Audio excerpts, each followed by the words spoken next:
मंगल मूर्ति सदगुरु मिलवै सर्वाधार। मंगलमय मंगल करन बिनवहु बारंबार।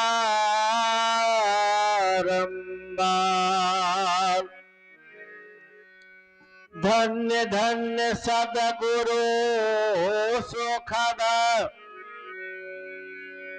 महिमा कही न जाए। जो कछु कहूँ तुम्हारी कृपा मोते कछु न बसाए। रविवारी सत्संग में उपस्थित सभी महान भावों को, माता एवं बहनों को मेरा बारंबार नमन। आप लोग पाठ के अनुसार कुछ देर से आलोकानंद बाबा से, जिनका एक नाम ऋतु बाबा भी आप लोग जानते, तो उनका तो शुद्ध नाम है आलोक आनंद। तो उनसे भी पाठ के क्रम में आप लोग कुछ देर ज्ञान की बातों को श्रवण किए और बड़ी मार्मिक बात अभी आप लोग सुने हैं। भगवान राम का जो उपदेश आप लोग श्रवण किए हैं, जो इस उपदेश को समझ पाएंगे, आजीवन में उतार लेंगे, तो उनका कल्याण निश्चित है। रामचरितमानस तो लोग पढ़ते हैं, रट लेते हैं, कथा बाँचते हैं, लेकिन मर्म नहीं समझ पाते, इसलिए सबके सब भटक रहे।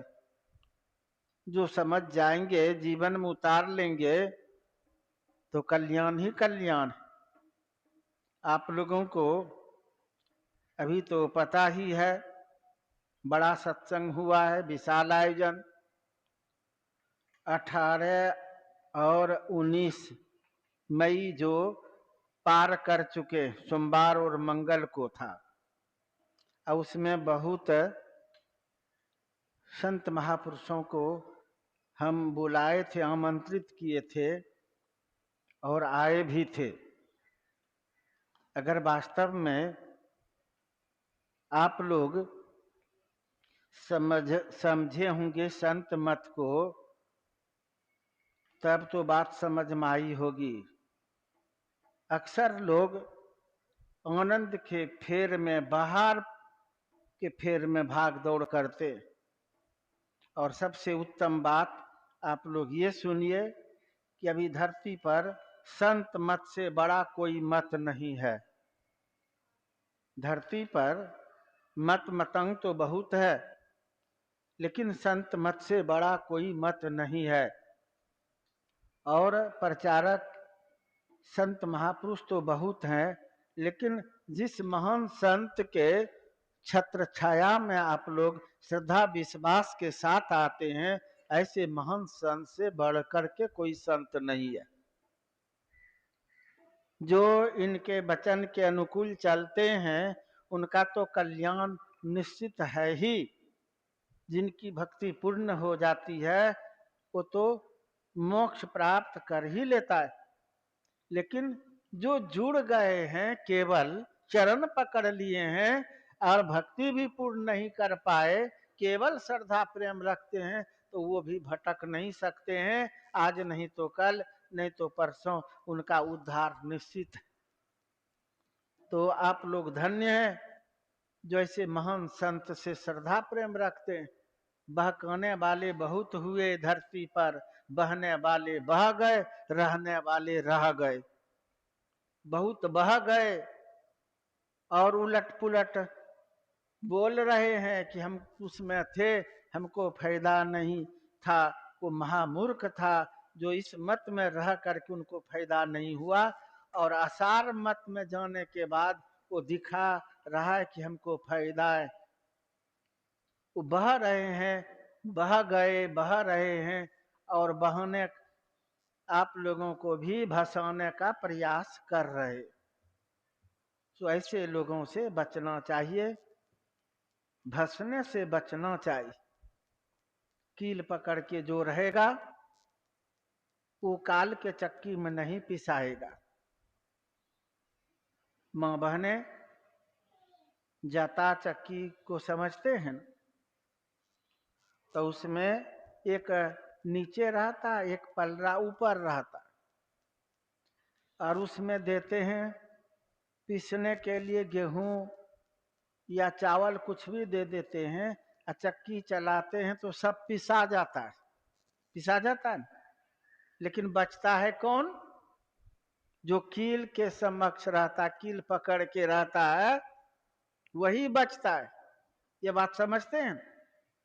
तो जो इधर उधर छटपट करेगा ना, वो काल के चक्की में पिसा जाएगा। और जो कील पकड़ के महान संत को पकड़ के रहेंगे, वो काल का दाल नहीं गलेगा। तो माँ बहने भाई बंधु, कील पकड़ के रहिए, छटपट नहीं कीजिए इधर उधर, यहाँ चलो वहां चलो, ये मत बढ़िया वो मत बढ़िया, पिसा जाइएगा काल चक्की में। बहुत सुनते हैं सब जगह का, आवाज आती कान में, यही तो बहुत को बुलाए, और जो इधर उधर बह गया है दूसरे को भी भसा रहा। हम तो बुलाए थे, इसलिए हम अतिथि का सत्कार कर रहे थे, इसलिए कोई खंडन मंडन हम किसी का नहीं किए। लेकिन अब आप लोगों को ज्ञान की बातों को समझने के लिए संकेत करता हूं। ये जो सबसे श्रेष्ठ मत है संत मत, एक पर एक इसमें महापुरुष हुए। तुलसी साहब हम लोगों का परदादा गुरु, और उनके शिष्य हुए बाबा देवी साहब, उनके शिष्य हुए बाबा देवी साहब, और फिर उनके शिष्य हुए ये महान संत जो आपके समक्ष झांकी लगी है। किनको आप कम आंकते? परदादा गुरु से कितने मत बना है। राधा स्वामी ये कहां से निकला? बहुत विशाल, आप जानते हैं तो कहां से निकला? हम ही लोगों का जो परदादा गुरु हैं, उसी से एक लाइन अलग हो गया, वो विस्तार कर लिया। और इसीलिए वो भी लिखता है राधा स्वामी संत मत। और उसी ये तुलसी साहब से बाबा देवी साहब जो मजबूत ज्ञान प्राप्त किए, वो बाबा देवी साहब संत मत का असली ज्ञान लोगों को बता करके प्रचार किए। जो भजन में गाते हैं, संतन मत भेद प्रचार किया गुरु साहब बाबा देवी ने। जो इतना विस्तार किया, प्रचार किया, बाग लगा दिए, ये हम लोगों का दादा गुरु। नहीं तो ये संत मत को लोग गौन कर देते, उलट पुलट पाठ पढ़ा देते, कहां से कहां भसा देते। तो जो संत मत के ज्ञान में स्थिर हैं, उन्हीं का तो कल्याण होगा। और पाठ के क्रम में भी जो सुने हैं, इन सारी बातों की चर्चा सुने हैं आप, भलो नहीं समझे होंगे। भगवान राम मजबूत कर रहे। तो मां बने भाई बंधु, ये संत मत है और कोई किसी से कम नहीं है। जरा सा मैं संकेत कर देता हूं। जब तुलसी साहब हम लोगों का परदादा गुरु जा रहे थे कहीं, उनके साथ में एक साधारण सत्संगी थे, उनके शिष्य। वो भी साथ में जा रहे थे। और ये संसार बड़ा संत महापुरुषों को देख करके, सत्संगी लोगों को देख करके बड़ा ईर्ष्या करते।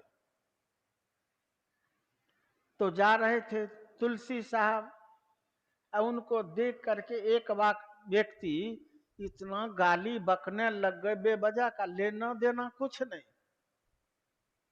कटु वचन का प्रयोग करने लग गए, जो मनमाया। बाप का क्या लगता है, मोटा ताजा हो गया, दूसरे का खाता है, जो मन में हुआ गाली दे रहे हैं। और संत तो अपनी मस्ती में गाली के पीछे और बड़ाई के पीछे नहीं रहते, वो मस्ती में जा रहे हैं।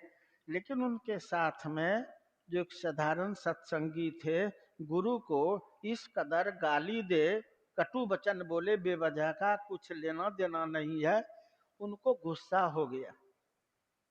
जब गुस्सा हो गया, वास्तव में गुरु का निंदा सुनने से भयंकर पाप होता है। सुनने से केवल, गुरु का निंदा करने से तो कितने जन्म तक नरक भोगना पड़ता है। और गुरु का निंदा करे कोई, आराम से सुन रहे हैं, हामी भर रहे हैं, हाँ हाँ कर रहे हैं, ये भयंकर पाप है।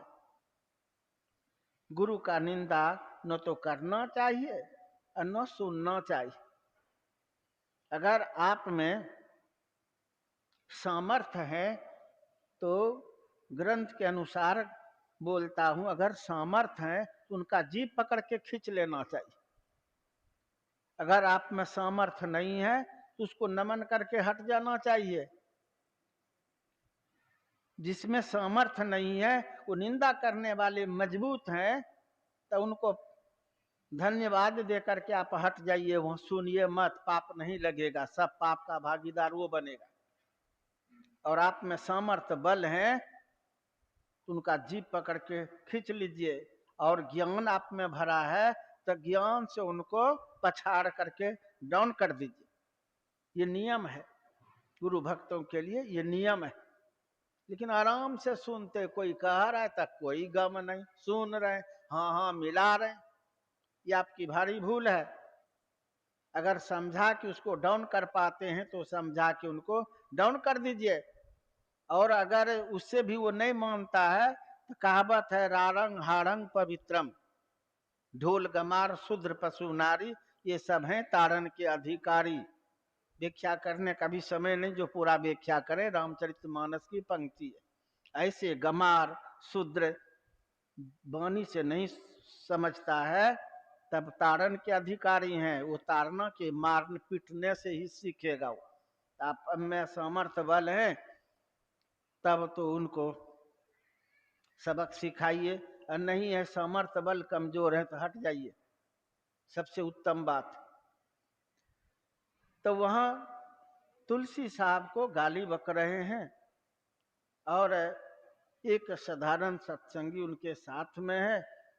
उनको बड़ा खराब लगा कि कोई गलती करते हमारे गुरु महाराज, तब ना जा रहे हैं अब बेवजह का, तो उनको गुस्सा हो गया।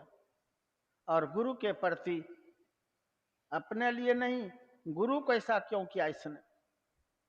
तो जानते हैं, वो खड़ाऊ पहन करके जा रहा था, अपने पांव से खड़ाऊ खोल करके, और उस दुष्ट के ऊपर जिसने गुरु को कटु वचन कह रहा था, उसके ऊपर उछला दिया। और वो खड़ाऊ उस दुष्ट का इतना पिटाई कर दिया, इतना खड़ाऊ ये बरस रहा, चिल्लाने लगा, बचाओ बचाओ, माँ बाप का करके चिल्लाने लगा। तब तुलसी साहब उलट के देखते हैं तो क्या देखते हैं, जो गाली बक रहा था वही चिल्ला रहा है, तड़प रहा है, बचाओ बचाओ, उसके ऊपर खड़ाऊ बरस रहा है। अपने शिष्य का, अपने चेला का जब पांव देखा तो एक पांव में खड़ाऊ है और एक पांव में खड़ाऊ नहीं, समझने में देर नहीं लगा, इसी ने ऐसा किया। और वो गुरु तुलसी साहब क्या किए, का कि मूर्ख, उसने ये मतलब मुझको उलट पुलट कर रहा था, उसको ज्ञान नहीं था। लेकिन हम तो प्रचार में जाएंगे बहुत जगह, कितना लोगों का सुनना पड़ेगा, और तू इसी तरह से सब जगह करेगा तो फिर हम प्रचार कैसे करेंगे। जाओ, उनको 2-4 डंडा दे दिए गुरु और भगा दिए, जाओ तू मेरे साथ में नहीं चल पाएगा। ये तो गुरु का अपना धर्म था।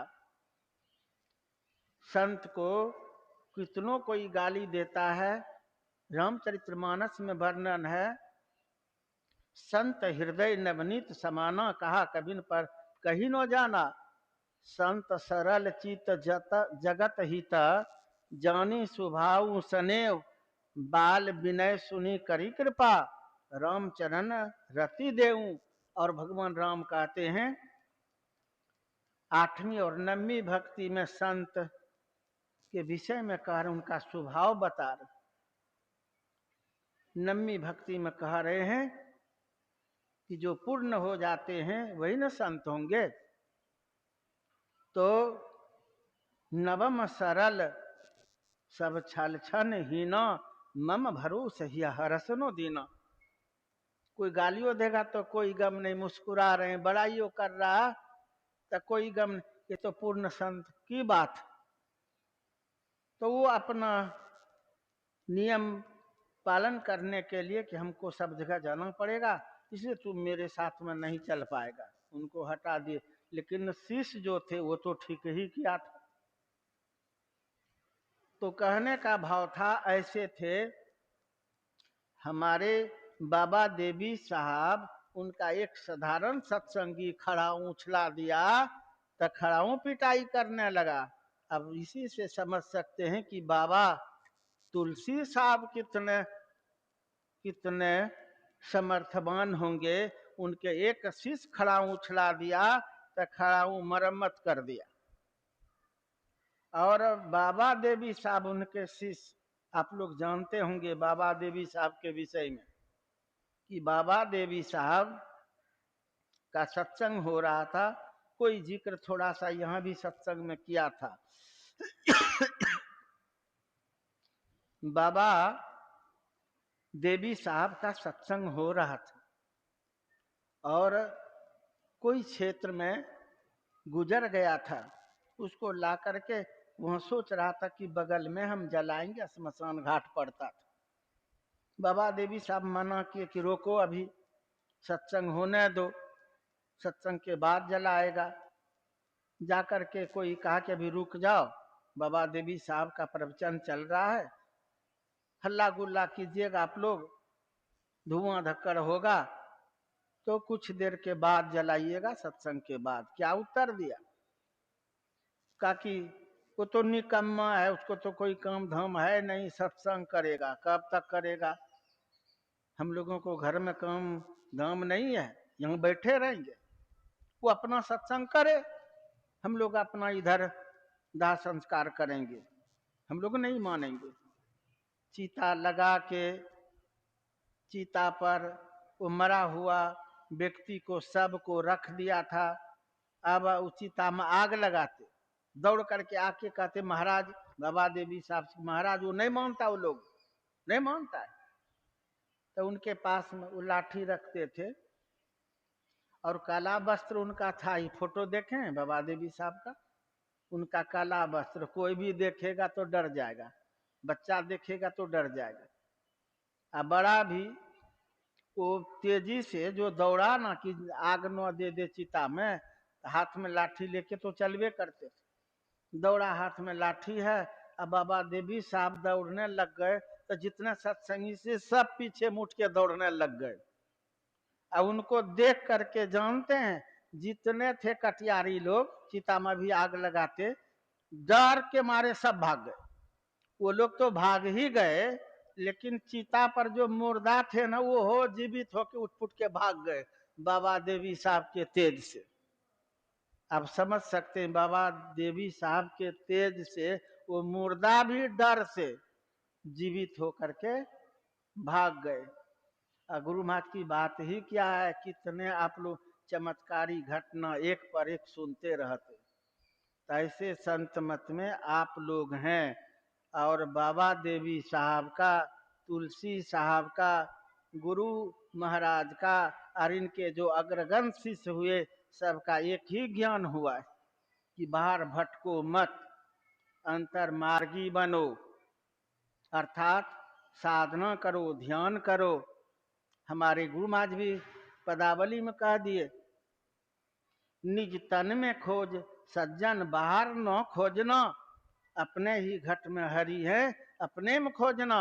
और तो और कितने इनका पद देखिएगा पदावली में, आहु भक्त सार भक्ति करी, असार भक्ति करी, संसार भ्रमत रही, भक्ति श्रम निष्फल हो। तो गुरु महाराज का बहुत वाणी है, इसको समझना चाहिए। मैं कह रहा था कि हम तो बहुत जगह से बुलाए थे और देखे नहीं, और माँ बहन है उसके पीछे पागल, ताली बजवा रहे हैं। तो क्या अपने लिए, तो उनके लिए, तो इनके लिए। ये संत मत का ज्ञान थोड़ो है। संत मत में ताली नहीं बजवाया जाता है। कभी सुने गुरु महाराज के समय? हाँ, एक बार ताली बजाते हैं साप्ताहिक सत्संग में, गुरु कीर्तन होता है ना, तो श्रद्धा प्रेम के साथ, उमंग के साथ आप हाथ से करतल ध्वनि लगावें और मुंह से गुरु कीर्तन करें, तो इसी में ताली हम लोग बजाते। बाकी हर बात में ताली नहीं बजाते, सब चीज में ताली। अब चंद ये मतलब टीका का महिमा, रुद्राक्ष का महिमा, हम तो कुछ नहीं बोले, क्योंकि हम बुलाए थे, मेरे यहाँ अतिथि सब थे। रुद्राक्ष बहुत लोग पहन रहे हैं अभी, विश्वास नहीं कीजिएगा। रुद्राक्ष पहनता है, तुलसी माला पहन लेता है, स्फटिक पहन लेता है। रुद्राक्ष किनको पहनना चाहिए ये ज्ञान नहीं है। तुलसी माला किसको पहनना चाहिए ये भी ज्ञान नहीं है। स्फटिक किसको पहनना चाहिए ये भी लोगों को ज्ञान नहीं। मैंने कई जगह देखा रुद्राक्ष पहना हुआ है और खूब खैनी रटा रहा, खा रहा है, फिर मौका लग गया तो चिलम खींचने लगा। सब रुद्राक्ष पहना है। और कितने को देखा हूँ तुलसी माला पहना है, स्फटिक पहना है, रुद्राक्ष पहना है और मांस मछली अंडा खा रहा है। मैंने पूछा कि आप तो तुलसी माला पहनते हैं, रुद्राक्ष पहनते हैं, तो फिर मांस? हाँ हाँ पहनता हूँ, तो खाने के समय में खोल के रख देता हूँ। ये है घोर कलयुग। ऐसे सब लोग हो गए हैं। रुद्राक्ष क्या कर पाएगा, स्फटिक क्या करेगा, तुलसी माला जब कर्म ठीक नहीं हुआ, इसलिए संत मत में कर्म उत्तम है, कर्म प्रधान है, ये बताते। और यही बात भगवान कृष्ण बताए, यही बात भगवान राम बताए, लक्ष्मण जी बताए, शिव जी बताए, सब संत महापुरुष यही बताए। भेष ड्रेस अपने जगह पर है, ज्ञान अपने जगह पर है, विद्यार्थी का भेष ड्रेस अपने जगह पर है, पढ़ाई अपने जगह पर है। तो माँ बहने भाई बंधु सब भस गए। हमको लगा कि कितने ये संत मत वाले पागल हो रहे, वो तो पगला देगा। अब सोचिए, अभी देखते हैं सब लोग, अक्सर लोग रुद्राक्ष पहनते हैं गला में और हाथ में। सब लोगों को देखिएगा, रुद्राक्ष भी है, स्फटिक भी है। एक स्फटिक, एक रुद्राक्ष, कहीं कहीं खाली रुद्राक्ष, किसी को खाली स्फटिक। सब मांस मछली अंडा के शिकार हैं। भक्ति हो रही है ना? तो रुद्राक्ष, स्फटिक और तुलसी माला से क्या फर्क पड़ गया? बोल रहे थे हृदय रोग ठीक होगा, बता रहे थे आपका हार्ट ठीक हो, सब कुछ ठीक हो जाएगा। तो ये रुद्राक्ष पहनने वाले, स्फटिक पहनने वाले, ये लोग क्यों मर रहे? ये लोग चिरंजीवी नहीं हो रहे हैं? ये लोग क्यों मर रहे हैं? माँ बहने भाई बंधु, ये मरणशील संसार है। जो आए हैं जाना पड़ेगा।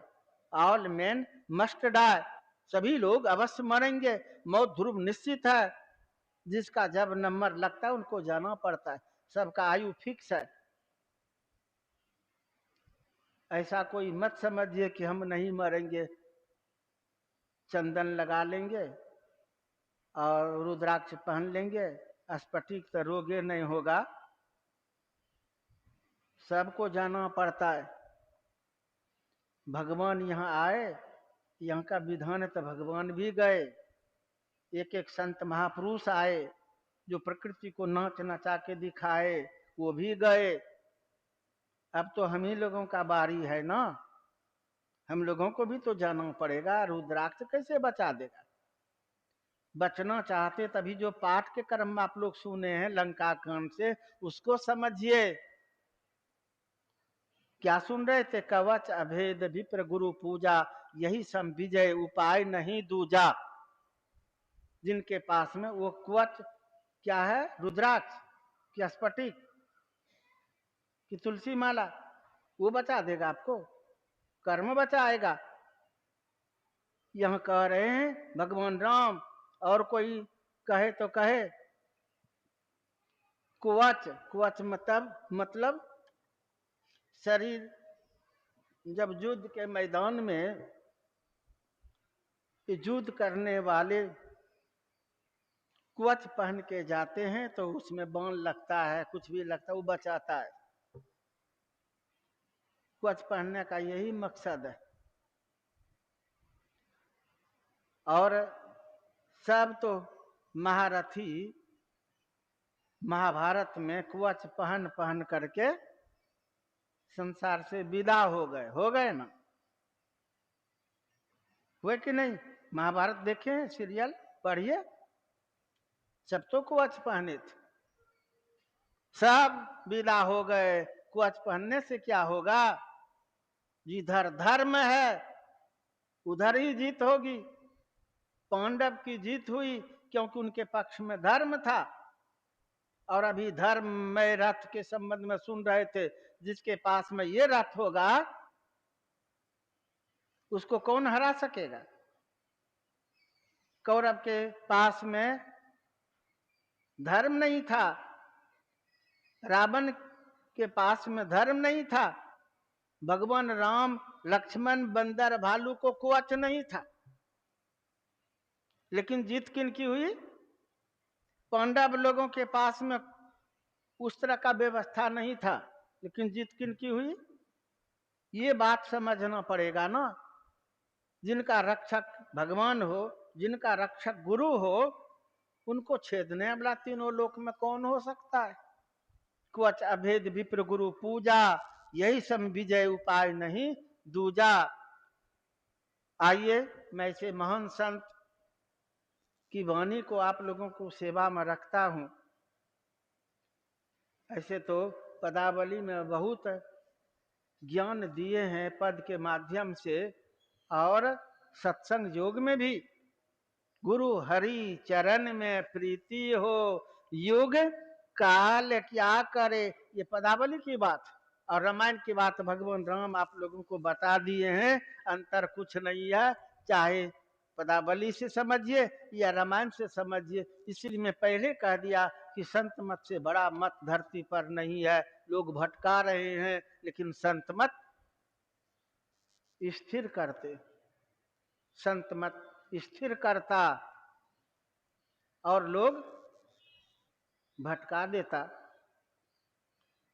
तो गुरु मात का संकेत क्या है? आइए, सबके अंदर में घोर अंधकार है और यही अंधकार नरक ले जाने वाला मार्ग है। मोक्ष की बात तो छोड़ दीजिए, स्वर्ग भी नहीं जा पाएंगे।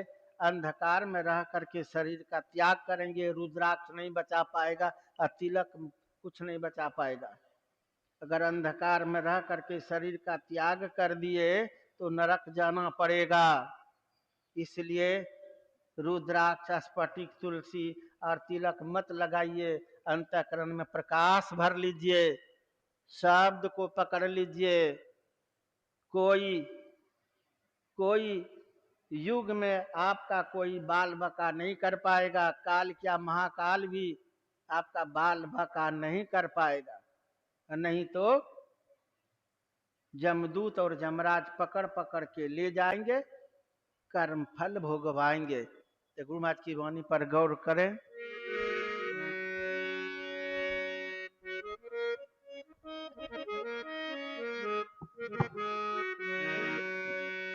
श्री सद्गुरु महाराज की जय।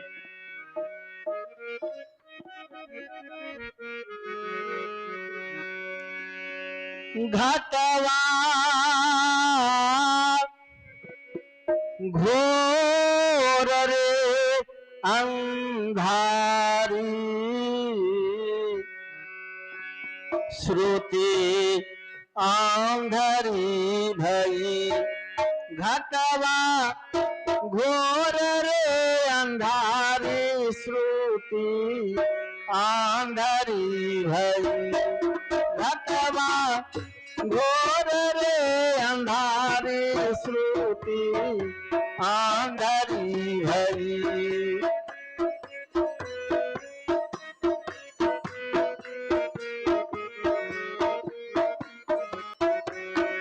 श्रुति आंधरी भई, श्रुति आंधरी भई, श्रुति आंधरी भई, श्रुति आंधरी भई। घटवा घोर रे अंधारी, श्रुति आंधरी भई। घटवा घोर रे अंधारी, श्रुति आंधरी भई।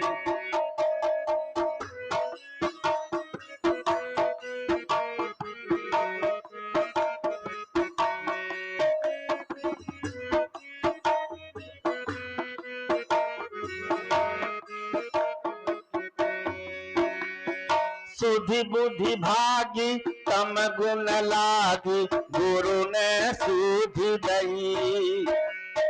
सुधि बुद्धि भागी तम गुण लागी, गुरु ने सुधि दई। टकुआ ताकन भी है बताई, टकुआ ताकन भी है बताई, तिलक खुली तिमिर फटी। घटवा घोर रे अंधारी, श्रुति आंधरी भई। घटवा घोर रे अंधारी, श्रुति आंधरी भई। घटवा घोर रे अंधारी।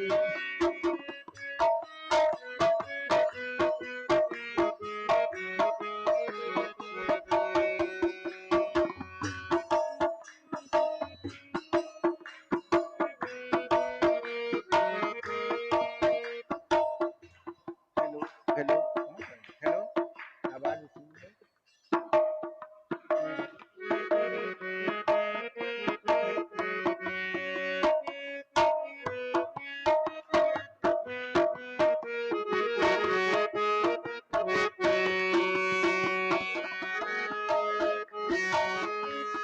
सुधि बुद्धि भागी तम गुण लागी, गुरु ने सुधि दई। सुधि बुद्धि भागी तम गुण लागी, गुरु ने सुधि दई।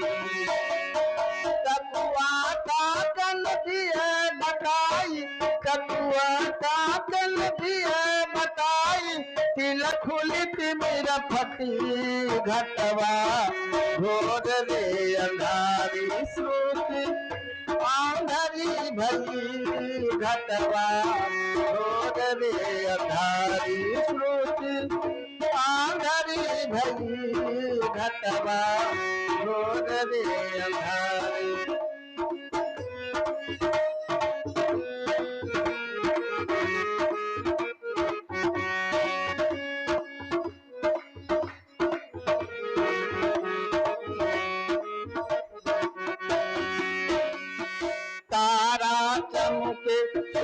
सुमन द्वारा सहस कमल लखरी तारा चमके सुमन द्वारा सहस कमल लखरी त्रिकुटी सूरज ब्रह्म दरस कर त्रिकुटी सूरज ब्रह्म दरस कर सूरत शब्द लरी घटवा जोर रे अंधारी श्रुति आंधारी भई घटवा जोर रे अंधारी श्रुति आंधारी भई घटवा घोर रे अंधारी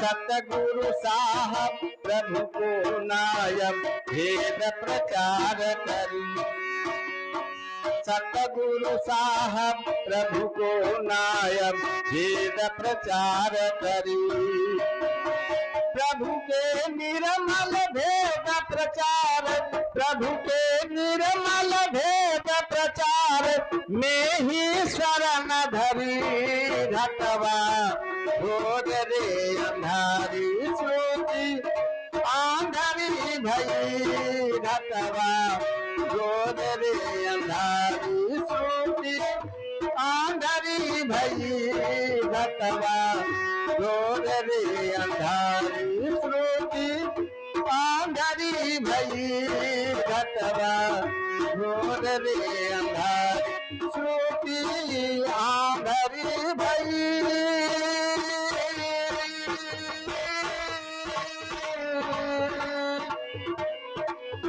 आंधारी भई श्रुति आंधारी भई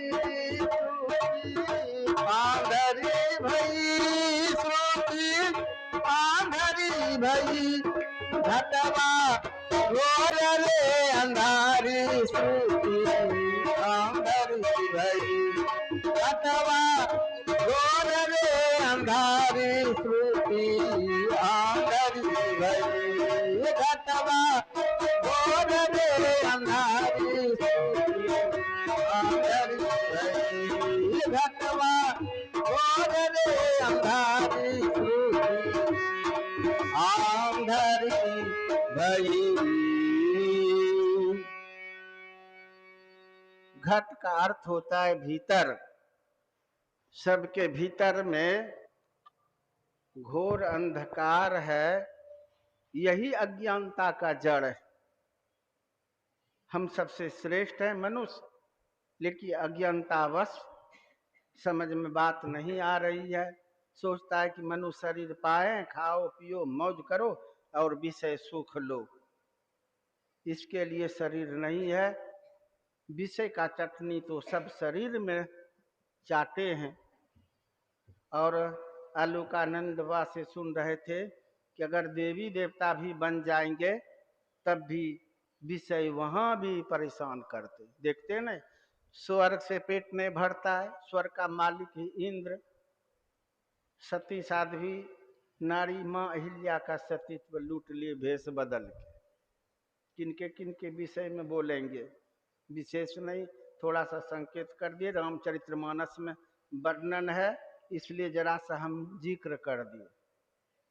तो कहने का भाव था, देवता लोग विषयी होते हैं, उनसे इंद्रियों का दमन हो जाए मुश्किल है, कठिन है। ब्रह्मा जी तो उपदेश किए, अगर देवता लोगों में इंद्रियों का दमन हो जाए तब तो बाजी मार ही देंगे। इसीलिए देवता लोग चाहते हैं कि फिर से हमको मनुष्य शरीर मिले और हम पुनः साधना करके गुरु के आशीर्वाद से, सत्संग के प्रभाव से हम मोक्ष प्राप्त करें। तो अगर मनुष्य शरीर गमा के देवता भी बन गए तो फिर भी घाटा में गए। और मनुष्य शरीर छोड़ने के बाद नरक गए तब भी घाटा में गए। मनुष्य शरीर पा करके सत्संग ध्यान भजन कर रहे हैं और मोक्ष पाली तब नफा में गए। अब बीच में अधूरी भक्ति करके भी मर गए, तब भी पुनः आप मनुष्य शरीर पाएंगे, ऐसा भगवान कृष्ण कह रहे हैं। और अधूरी भक्ति करके पूर्ण होकर के फिर मोक्ष पाएंगे। तो दोनों हाथ में लड्डू, भक्ति पूर्ण कर लिए तो मोक्ष, अधूरी भक्ति करके मर गए तो फिर मनुष्य शरीर, और भक्ति करके पुनः पूर्ण होकर के मोक्ष पाएंगे, छुटकारा पा जाएंगे। इसलिए संत मत को नहीं छोड़ना चाहिए। जहां संत मत छोड़े, ऐसे महान संत से बिछड़ गए तब पिसा जाएंगे चक्की में, कोई नहीं बचा पाएगा। सब विज्ञापन दे रहा है, उलट पुलट अपना ध्यान भजन कोई नहीं करता, सबके भीतर में अंधकार भरा है। भलो टीका लगा ले, माला पहन ले, खूब मीठी मीठी बातें सुना ले, अगर ध्यान नहीं करता है तो भीतर में, सबके भीतर में अंधकार भरा हुआ है। और वेद का सलाह है, वेद वैदिक लोगों का मूल ग्रंथ है, इसी पर वैदिक लोगों का धर्म टिका है। वेद में भी वर्णन है कि ज्योति योग करो, क्योंकि हर प्राणी अंधकार में, इसलिए ज्योति योग करो। और ये ज्ञान गुरु से ही सीखना पड़ता है। गुरु से जुक्ति जान करके दोनों दृष्टि की धारों को आप एक कर पाएंगे। अभ्यास करते करते, ध्यान करते करते, तो आपके अंतःकरण में ज्योति जगमगाएगा, प्रकाश दीप जल जाएंगे। और जहां प्रकाश होगा तो अंधकार तब कहाँ रहेगा। और फिर प्रकाश में प्रभु की आवाज सुनेंगे। तो ध्यान करने वाले ना उस सुख को प्राप्त कर पाएंगे। वरना जो भेष बना करके मीठी मीठी बातें कर रहे हैं, बरगला रहे हैं लोगों को, यही बढ़ करके ध्यान ये नहीं कर रहा है। बराबर बोलते हैं आप लोगों को केवल सावधान करने के लिए। शिव जी देवों के देव महादेव हैं, सो तो ध्यान करते हैं। फोटो देखिए, हनुमान जी को आप बोलते हैं महावीर, सबसे बड़ा वीर, सो तो ध्यान करते हैं। फोटो देखिए, भगवान कृष्ण को आप भी महाजोगेश्वर कहते हैं, और भगवान कृष्ण को कहते 16 कलाओं से परिपूर्ण होकर के आए थे। लेकिन जरा भगवान कृष्ण के उपदेश को पढ़िए। बाल्याकाल से ही भगवान कृष्ण ध्यान करते हैं। क्यों? आप महाभारत, ये भागवत महापुराण पढ़िए, आप समझ में बात आएगी। भगवान राम बाल्याकाल से ही ध्यान करते थे, और यही बात उपदेश के माध्यम से जहां जहां उपदेश किए, ध्यान की बात बताए। तृतीय सोपान आरण्य कांड में माँ सेवरी को माध्यम बना करके, और पूरा सत्संग का, बाहरी सत्संग आंतरिक सत्संग दोनों का उपदेश किए।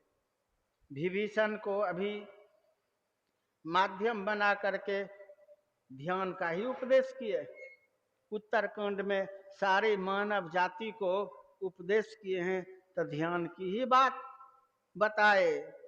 साधन धाम मोक्ष कर द्वारा, पाई नो जही पर लोक समारा। पढ़िए तो जरा, रामचरितमानस तो लोग पढ़ लेते हैं, रट लेते हैं, और ज्ञान न बता करके लीला करते हैं। भगवान राम जन्म लिए, फिर शादी हो रही है, शादी करवा रहे हैं।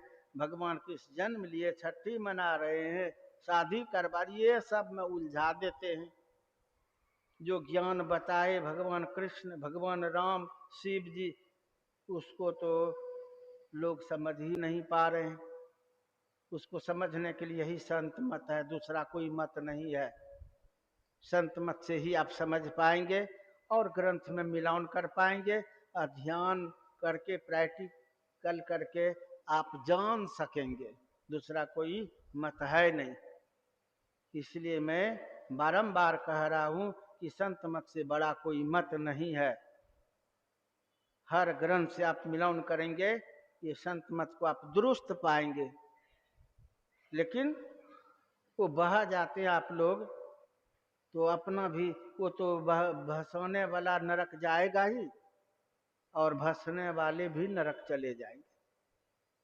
अभी देखिए कितने उत्तम बात भगवान राम बताए। थोड़ा सा हम इधर पाठ की तरफ ले जाता हूँ। भगवान राम के पक्ष में आ गए विभीषण, और धर्म अधर्म की लड़ाई हो तो अक्सर भक्त को धर्म के पक्ष में चला जाना चाहिए। माँ बहने ध्यान से सुनिए, भाई बंधु ध्यान से।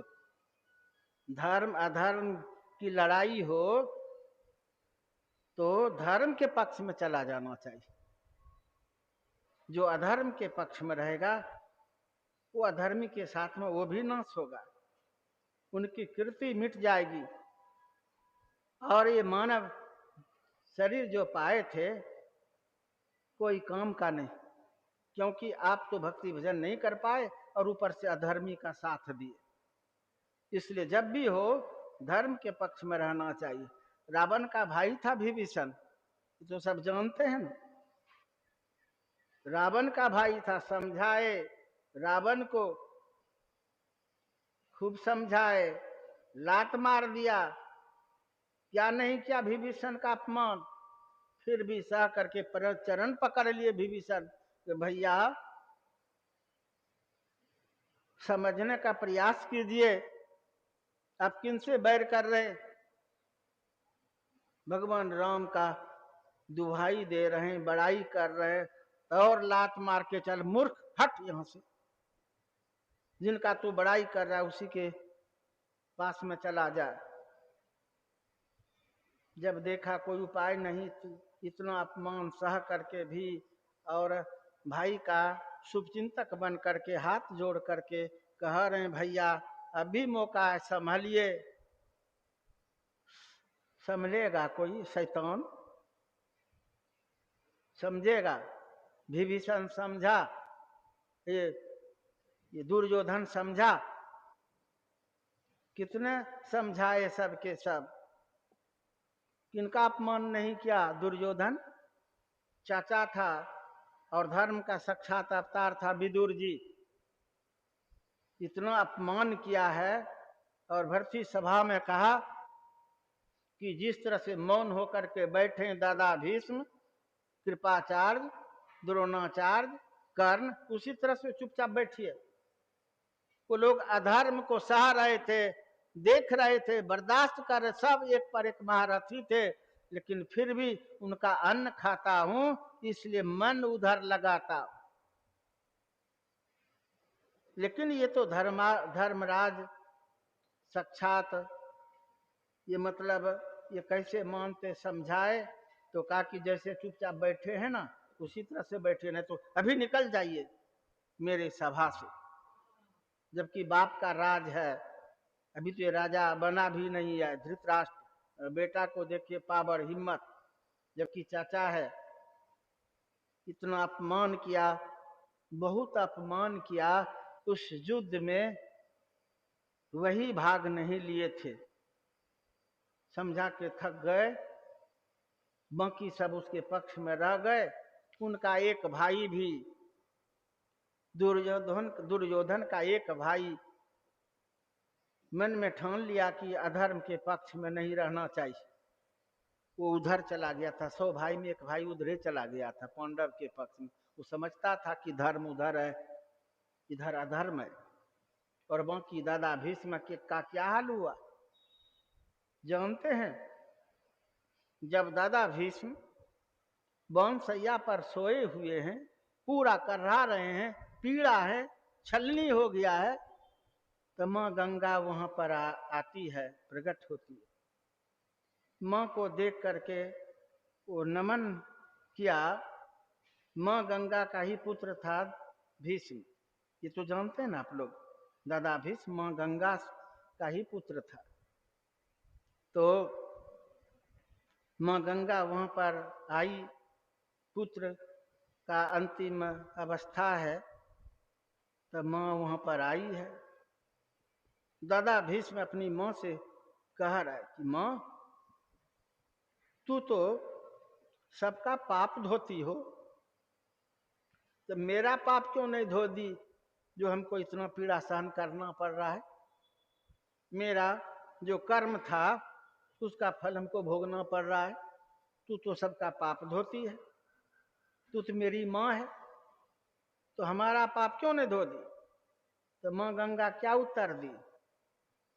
कहा कि पुत्र, मैं सबका पाप नहीं धोती हूँ, सबका तन धोती हूँ। ये माँ गंगा कह रही। माँ गंगा में स्नान करने से आपका तन धुलेगा, मन नहीं धुलेगा। धुलेगा क्या? मन तो सत्संग में गोता लगाएंगे तो मन शुद्ध होगा। क्या खाना चाहिए, क्या नहीं खाना चाहिए, क्या कर्म करना चाहिए, क्या कर्म नहीं करना चाहिए, ये सत्संग से ज्ञान होता है। माँ गंगा में गोता लगाए, जैसे गए जैसे आए, जो खा रहे थे मांस मछली अंडा सब वही खा रहे।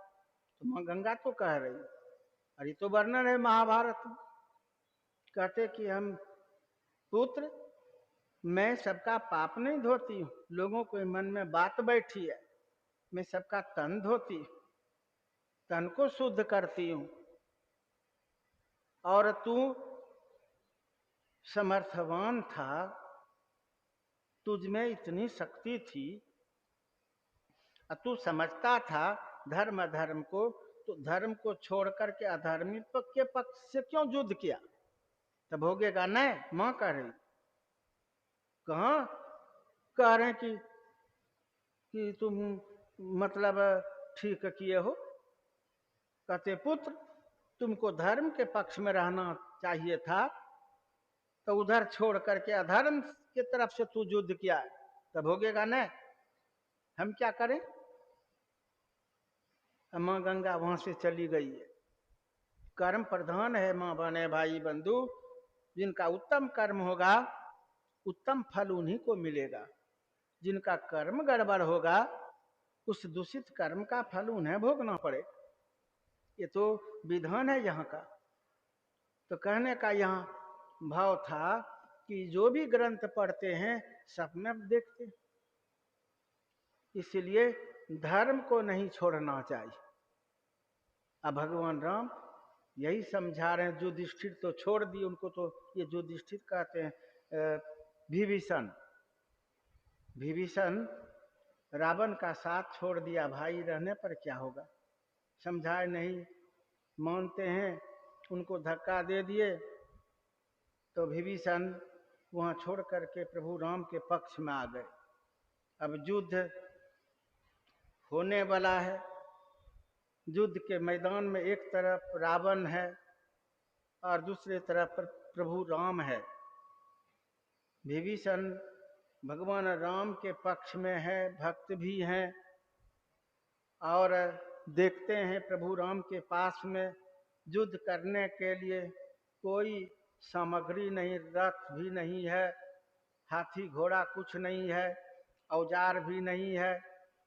वनवासी राम है, केवल धनुष बाण है, और वैज्ञानिक ढंग का कोई औजार नहीं है।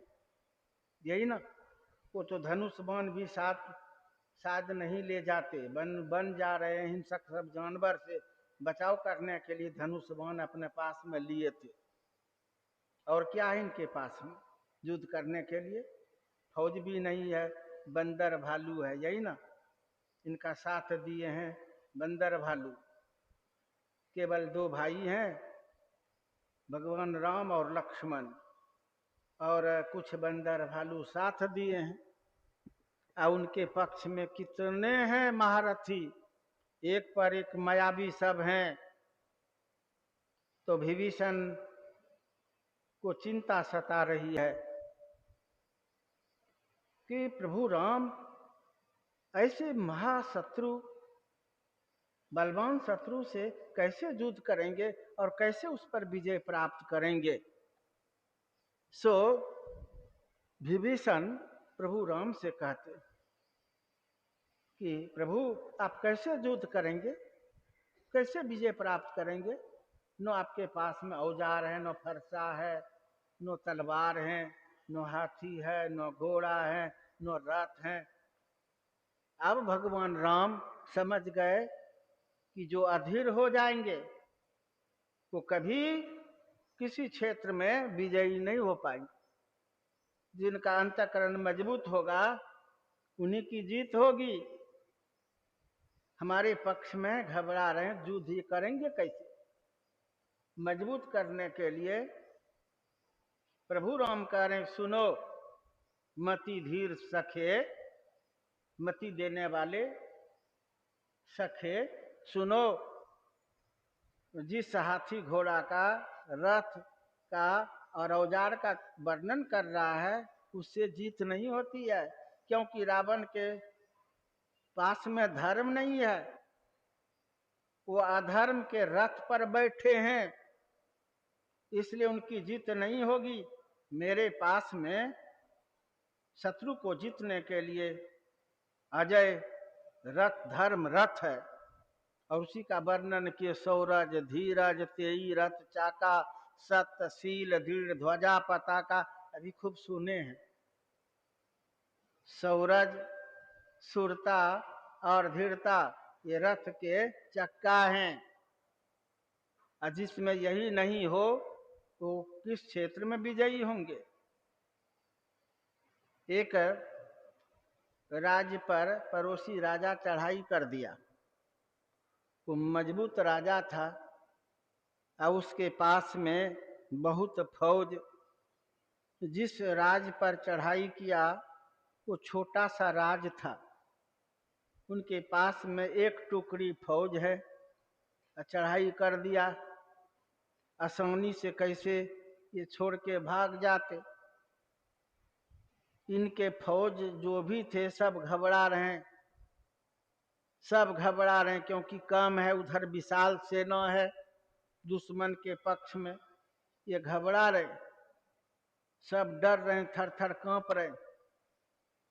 राजा मन में विचार किए कि इस तरह से डर रहे हैं तो युद्ध करेंगे कैसे? पहले ये मरा हुआ है, क्योंकि इसमें साहस बल नहीं है, धैर्य नहीं है, विश्वास इनको है ही नहीं, तो युद्ध करेंगे कैसे?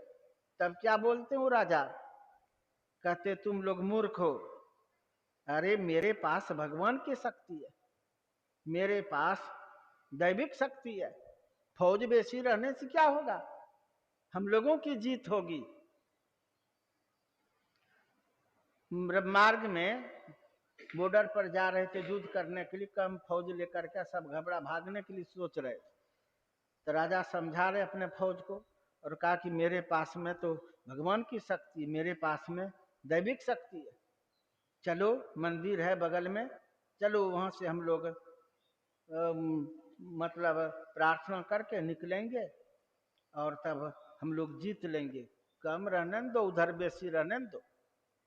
सबको हिम्मत दे करके ले गए मंदिर, और वहां से प्रणाम पाती कर लिए, बाहर निकले ना, तो राजा क्या बोलते कि हमको देवी माँ कहा दी तुम्हारी जीत होगी, तुम लोग तो नहीं सुन पाए, हमको चुपचाप कह दिए कान में कि तुम्हारी जीत होगी, डट करके युद्ध करो, मजबूती के साथ लड़ो, बेसी और कम मत देखो। ये राजा भरोसा देने के लिए इस तरह से कह रहे हैं कि देवी माँ हमको कह दी कि तुम्हारी जीत होगी, मैं तेरे साथ हूं, और तुम लोग डर रहे हो, घबरा रहे हो। अगर विश्वास नहीं तो लो, एक सिक्का निकाला शरीर पॉकेट से, कहा कि देख लो किसकी जीत होती है। एक तरफ रहता है भारत, सिक्का में रहता है ना, और दूसरे तरफ लिखा रहता है 1 रुपया इंडिया वगैरह, और उधर चित्र रहता है।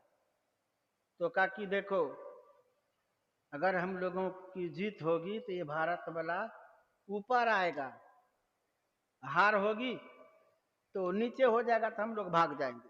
अगर ऊपर हो जाए तब सब कहते ऊपर हो जाएंगे तब जीत, हम लोग युद्ध करेंगे। वो सिक्का उछला दिए, जैसे गिरा का कि देखो सब कोई, क्या देखता है भारत ऊपर हो गया। अब तो सब बम बम करने लगा कि जीत है, हम लोगों की जीत है, सबक सिखा देंगे दुश्मन को। सब गए, कम ही फौज, एक टुकड़ी फौज, उधर विशाल सेना, घमासान युद्ध करके सबको मार पीट के गिरा दिए, हरा दिए, सब भाग गए, विरोध दुश्मन भाग गए, जीत हो गई। अब उधर से लौट के आए ना, तो वही फौज कहते हैं राजा से कि जिस देवी माँ से हम लोग जीत पाए उनके आशीर्वाद से चलिए ना, वहां प्रणाम कर लेंगे। है चलो, देवी माँ क्या करेगी? कर्म से जीत होता है कि देवी माँ क्या करेगी? सब मुंह देखने लगा। उन्हीं के चलते हुआ है, हम लोग जीत पाए। और फिर वही राजा कर चलो चुपचाप। कहते नहीं राजन, हम लोग जाने के समय में मंदिर में गए, आशीर्वाद लिए हैं, और आपको देवी माँ कान में कह दिए थे कि जीत आप लोगों की होगी, और आप सिक्का उछला के दिखा दिए। तो फिर कहते हैं कि देवी माँ क्या करेगी? चलो, अपने कर्म से जीते, अपने साहस से जीते हैं। का कि सिक्का जो उछलाए थे, तो वही सिक्का पॉकेट से निकाल करके और कहते देखो। तो जानते वो राजा सिक्का दो बनवाए थे, दोनों तरफ भारतीय दिया था। तो उछलाएगा तो किधरों गिरेगा, तो भारतीय न होगा ऊपर।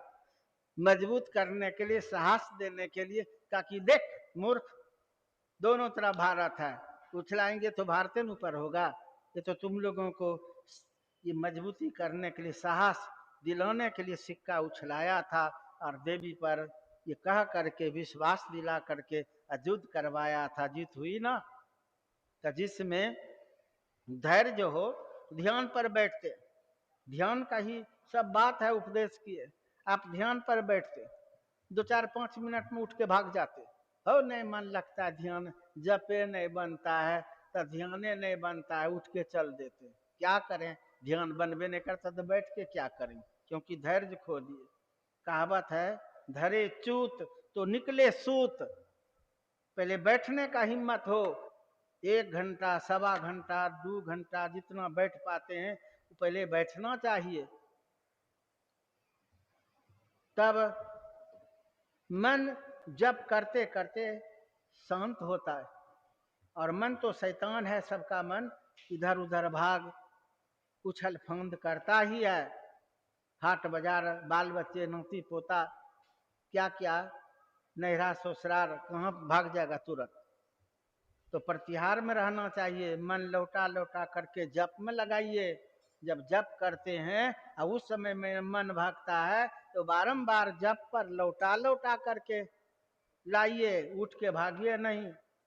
और अगर मानस ध्यान में है और मन भागता है, तो बारंबार लौटा करके मानस ध्यान पर लगाइए। और अगर आप दृष्टि योग में है और मन शैतान खुरापाती करा रहा है, तो बारंबार दृष्टि योग पर अपने आप को स्थिर कीजिए, लौटा लौटा करके। इसका नाम है प्रत्याहार। इसी के लिए जिसमें धैर्य होगा वही ना आगे बढ़ पाएगा। किससे युद्ध करना है? मन से बड़ा कोई रावण है क्या? तो इसी मन रूपी रावण से युद्ध करने के लिए पहले आप में धर्म चाहिए। उस रथ पर सवार हो जाइए, सत्संग अपना लीजिए, गुरु के चरणों में अपने आप को समर्पण कर दीजिए। रक्षक भी गुरु हो जाएंगे, परमात्मा की भक्ति करेंगे। तो क्या सुन रहे थे? इस भजन सारथी सुजाना, प्रभु रक्षा करेंगे। ये चतुर सारथी हैं, भक्त का सदा रक्षा भगवान करते हैं और गुरु करते। इसलिए गुरु हरि चरण में प्रीति हो, युग काल क्या करे। तो भगवान राम हर बात संत मत का बता रहे। जो माँ बने भाई बंधु, आप में जो ज्ञान दिए हैं महान संत, यही बात प्रभु राम बता रहे। धैर्य के साथ ध्यान पर बैठिए, सदा जप कीजिए, मानस ध्यान कीजिए, ध्यान कीजिए, गुरु पर विश्वास कीजिए। एक परमात्मा को मान करके सदा धर्म में रहिए और त्याग भावना में रहिए। सो एक एक बताए। दान को तेज फरसा कह दिया। दुश्मन को नाश करने वाला तेज फरसा कौन है? तो दान। मन दुश्मन है, जो आपको साधना से विचलित करता है। तो ये मन को बस करने के लिए ये तेज फरसा चाहिए जो भगवान राम करें, और यह है त्याग, जिसको दान शिव जी कहते हैं उमा से। उमा वह धन धन्य जिसकी प्रथम गति हो। ये रामचरितमानस की बात है, उत्तरकांड की। अभी तो आप लोग षष्ठ सोपान से सुने प्रभु राम से, लेकिन भगवान शिव से सुनेंगे तो वो भी यही बात कर रहे हैं। और नाम उन्हीं का रहता है जो त्याग करते हैं। दाता कर्ण जब संसार से विदा हो रहे थे तो भगवान कृष्ण अर्जुन से कहते कि आज मेरा बहुत बड़ा दानी भक्त विदा हो रहा है। इस तरह से वर्णन है महाभारत में। और जब ये कथा सुने होंगे कभी, जब अर्जुन पूछते हैं कि भगवान वो आपका सबसे बड़ा दानी भक्त कौन है, कहा कि अर्जुन तू नहीं सुन पाएगा, बर्दाश्त तू नहीं कर पाएगा। नहीं भगवान आपके इतने बड़े दानी भक्त, हम तो नमन करेंगे, आप कहते हैं बर्दाश्त नहीं कर पाएंगे। तो कहा कि सुनो तब, वह सबसे बड़ा दानी भक्त हमारा है दाता कर्ण। इतना सुनना था जो जीवन भर जिससे दुश्मनी, अब उनका नाम लिया, ये समझता होगा कि मेरे भैया युधिष्ठिर का नाम बोलते और किसी कोई ऐसे गुजरे होंगे कोई, तो उनका नाम बोलते तो दुश्मने का बोल दिया। अर्जुन के मुखमंडल पर ये मतलब उदासी छा गई। कहते हैं कि अर्जुन उदास हो गया ना, ताकि भगवान आप सबसे बड़ा दुश्मन का नाम इस तरह से मेरे सामने में बोल दिए, सबसे बड़ा मेरा भक्त है। ताकि है तो हकीकत बात बताए, नहीं यकीन है तो चलो परीक्षा ले लो। ब्राह्मण का भेष बना लिए अर्जुन और भगवान कृष्ण युद्ध मैदान में गए, अब तब कर रहा था। कहते दाता कर्ण कहाँ हो, दाता कर्ण कहाँ हो। उस समय में मरने के समय में भी उतना शरीर में पीड़ा है, फिर भी कराहते हुई आवाज में कहते कौन है महापुरुष जो मरने के समय में याद किए मैं यहाँ पड़ा हूँ मरण सैया पर। वहीं गए दोनों ब्राह्मण, ब्राह्मण तो थे नहीं, एक भगवान कृष्ण एक अर्जुन गए कर्ण के पास। कहते हैं कि दाता कर्ण बड़ा नाम सुना हूँ, सो हम दोनों ब्राह्मण आपके निकट आए हैं, थोड़ा सा सोना का जरूरत है। कर्ण कहते महाराज पहले आते ना, जितना सोना कहते उतना दे देते, अब तो हम मरने वाले हैं, लाचार हैं, एक काम कीजिए मेरे घर पर चले जाइए, पत्नी से कहिएगा वो सोना दे देगी। कहते देना है तो दो, तुम्हारे पास आए पूरा छलनी है, बाण पर बाण, सब खून बह गया है, शरीर में शक्ति नहीं है, और कहते देना है तो दो, नहीं देने का मन है तो कह दो हमसे नहीं होगा, पत्नी के पास जाओ। तब कर्ण क्या बोला कि महाराज एक पत्थर हमको कहीं से ला दीजिए। पहले तो कहा कि हमारा दांत है सोना का, ले लीजिए। तब कहा कि सुनो सुनो हम लोग कसाई हैं, इसका दांत उखाड़ के ले लो, रखो रखो अपने पास। तब कहते हैं कर्ण कि महाराज मैं तो लाचार हूँ, एक पत्थर ला दीजिए, अपने से तोड़ के दे दूंगा। कहा कि इसका अब नौकरी करो, ये पत्थर ला के दो, तब ये देगा सोना। ये मजदूरी देगा कि दाम देगा, रखो रखो सोना अपने पास में। तब जानते उस अवस्था में कर्ण खिसक करके और एक पत्थर के पास गए, महाभारत में वर्णन है, और उस पत्थर पर अपना मुंडा पटका है, दो चार बार जबड़ा निकल गया बाहर। तब कहते लीजिए, ताकि हम लोग डोम है क्या, इसका जूठन लो, डोम है। तब उसी अवस्था में धरती में बाण चलाए, और गंगा प्रवाहित हुई है, शुद्ध जल निकला, उसमें धो करके कहते हैं अब लीजिए। लेना क्या था, खुद देने वाले थे। तीनों लोक के मालिक, परीक्षा हो रही थी, अर्जुन को दिखा रहे थे कितने बड़े भक्त हैं। प्रकट हो गए भगवान कृष्ण, अर्जुन भी, और कहा कि देख अर्जुन, अर्जुन को भी हाथ जोड़ना पड़ा। कहा किसके सामने में तुम्हारा भाई है। अब भगवान कृष्ण कहते हैं कि दाता कर्ण, कहो क्या चाहिए, सब कुछ अभी दे देता हूं। कया पलट कर दूं, कंचन कर दूं शरीर? नहीं प्रभु, मरने के समय में आप दर्शन दे दिए, इससे बढ़कर के और क्या होगा। और आपके भक्त अर्जुन का भी दर्शन हो गया, जिनके लिए आप, जिस भक्त के लिए, भक्त तो आपके बहुत हैं, लेकिन अर्जुन के लिए आप प्रतिज्ञा भी तोड़ दिए। तो ऐसे भक्त का भी दर्शन हो गया। अब क्या चाहिए, कहते कहते नमन किए और शरीर से निकल गए। तो ऐसे थे दाता कर्ण। अब इनकी दुहाई देंगे कि नहीं लोग, संसार में तो नहीं है, लेकिन कर्ण के पहले हर लोग दाता शब्द लगा देते। दाता कर्ण बहुत बटोरने वाले हुए, जमा करने वाले। इतिहास में पढ़े होंगे कारू और झाड़ू, ये दोनों भाई थे। और कहते हैं कि इतनी संपत्ति थी कि जब वो तिजोरी का चाबी हिस्सा हुआ था तो कितने ऊंट पर ले जाता था। लेकिन इतना कंजूस, इतना टाइट कभी जीवन में त्याग नहीं किया, दान नहीं किया। इतिहास में नाम भी है, तो उसी तरह का नाम है, आदर से नाम नहीं लेता है। कहते महाकंजूस ये हारू और कारू। कथा कहेंगे, बहुत समय लगेगा, उधर मैं नहीं जाना चाहता। और दैत्य कुल में एक दाता दानी हुआ है, नाम आप लोग जानते होंगे, मैं ख्याल कराता। राजा बलि का नाम सुने? राजा बलि ये दैत्य कुल में हुए, लेकिन इसी त्याग के चलते, दान के चलते उनकी जीत हुई है।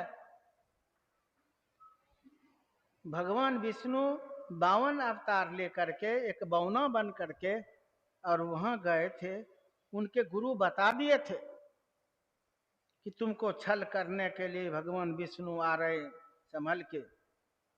ताकि भगवान विष्णु आ रहे हैं याचक बन करके मेरे यहाँ, और मैं दान न करूं, मुझसे बढ़ करके और अभागा कौन होगा। काकी सब कुछ ले लेगा छल कर, काकी ले लेगा तो देने में ही भलाई है। जब खुद देने वाले लेने के लिए आ रहे हैं याचक बन करके, हमको सब कुछ समर्पण ही कर देना चाहिए। शुक्राचार्य गुस्सा हो गया, शुक्राचार्य को क्रोध हो गया, कहा कि जाओ मरो और कंगाल बनो, कह करके चल दिए।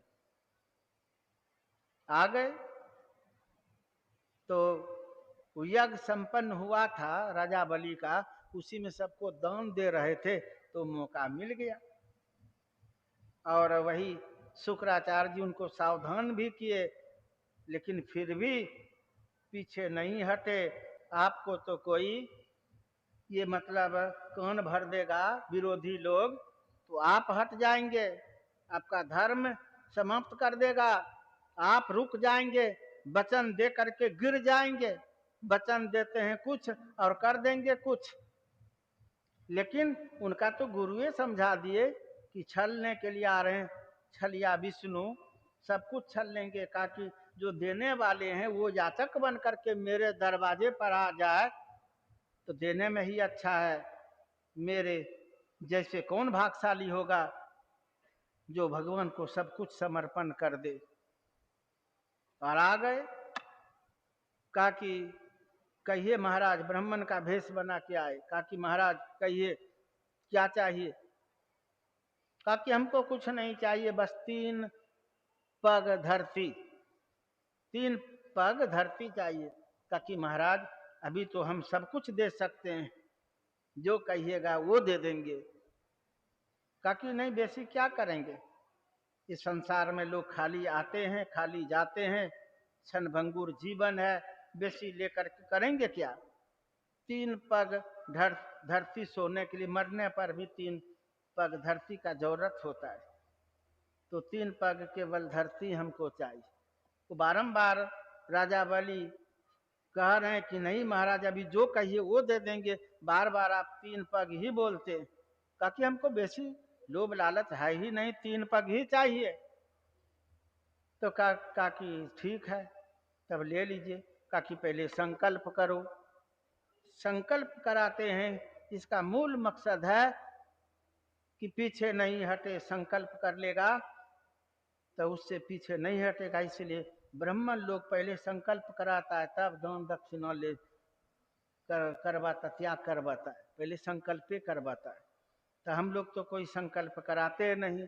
इसलिए आप लोग कहा करके भी सत्संग में कुछ कुछ भक्त स्थिर रहते हैं और कुछ भक्त उसमें भी कटौती करते, क्योंकि संकल्प नहीं न कराते। और वो लोग संकल्प करा देता है, इसलिए अब संकल्प कर लिए हैं तो पूरा पूरा आप देते हैं। तो यहाँ देखिए संकल्प कराए और अब कहते हैं कि राजन, अब हमको 3 पग धरती चाहिए। तो कहा कि ठीक है, कही लीजिए। कहा कि पहला पग कहाँ रखूं। कहा कि धरती पर। एक के पग में पूरा धरती नाप लिए। कहा कि अब दूसरा पग, तो उनका पताल में भी राज था, स्वर्ग पर राज था। तो कहा कि दूसरा पग, कहा कि स्वर्ग। दूसरा पग में पूरा स्वर्ग ही नाप ली। अभी भी 3 कदम मांगे हैं तो 1 ठो बाकी है अभी। अब कहाँ राजन, अब तीसरा पग, धरती और स्वर्ग में 2 जगह उनका राज था, दोनों जगह नाप लिया। अभी संकल्प किया है, 1 पग अभी बाकी है। कहा कि राजन तीसरा पग। तो अभी इतने समझदार थे, मजबूत थे, भक्ति में सराबोर थे। कहा कि महाराज तीसरा पांव मेरे सर पर रखिए। जैसे तीसरा पांव सर पर रखे कि भगवान विष्णु का भार सह पाएंगे। वो पताल पहुंच गए। पताल पहुंच गए। आगे कथा बड़ी लंबी है, ये थोड़ा सा संकेत कर देते, बढ़ा देते। वही उनकी पुत्री देख रही थी, राजा बलि की पुत्री। उनको गुस्सा हो गया। पहले जो देखे थे ना, 52 रूप में आए थे वो ब्राह्मण, उनको बड़ा श्रद्धा प्रेम हो गया था उनकी पुत्री को। तो मने मन वो सोच रही थी, कितना सुंदर बालक, मन तो करता इनको दूध पिलावे। लेकिन वो बाद में उनके पिता के सर पर पांव रख करके पताल में धसा दिए। उनको क्रोध हो गया उनकी पुत्री को। वही क्रोध में आकर के मने मन अब सोच रही है, मन तो करता, मैं तो सोच रही थी दूध पिलाने का, अब तो मन तो करता इसको जहर पिला दूं। तो उसी समय भगवान विष्णु उनको वचन दिए थे कि तुम्हारा दोनों इच्छा पूर्ण होगा, दूध भी और जहर भी। वही भगवान कृष्ण अवतार लिए हैं, वही पुतना है, उनकी पुत्री है पुतना। दूसरे जन्म की बात, राजा बलि की पुत्री है पुतना। तो दूध पिलाने का भाव बनाई थी, तो यहाँ दूध पिलाई और जहर पिला दूं, तो वही जहर पिलाई है। दोनों उनका इच्छा पूर्ण कर दिया। और जब पुतना का उद्धार हुआ, इसलिए ग्रंथ में वर्णन है पुतना उद्धार। जब पुतना प्रकट हुई, उनका आत्मा और हाथ जोड़कर कहते, प्रभु मेरा ऐसा कौन सा कर्म था जो प्रभु के लिए मैं सोच लिया, जहर पिलाने की बात, जहर पिला दिया। तो भगवान विष्णु समझा रहे हैं कि पुतना तो तुम्हारा कोई दोष नहीं है। अब पूरा सुना दिए। तू तो गुस्सा में क्रोध में आकर के ऐसा सोच ली थी। पहले तो तू सोच ली थी कि दूध पिलाऊंगी, लेकिन हमारा कर्म हुआ वैसा, तो तू क्रोध में आकर के विष पिलाने की बात सोच ली थी। वही दोनों इच्छा तुम्हारा पूर्ण हुआ, जाओ तुम्हें मोक्ष देता हूँ, मोक्ष प्रदान कर दिए। तो कथा तो ग्रंथ में एक पर एक है, जितना समय मिल पाता है, जो पाठ होता है पाठ के अनुकूल हम लोग बोल देते, पूरा पाठ पर बोलेंगे तो बहुत समय लगेगा। अभी गुरु कीर्तन बाकी है, तो गुरु कीर्तन कीजिए और फिर आरती होगी। श्री सद्गुरु महाराज की जय।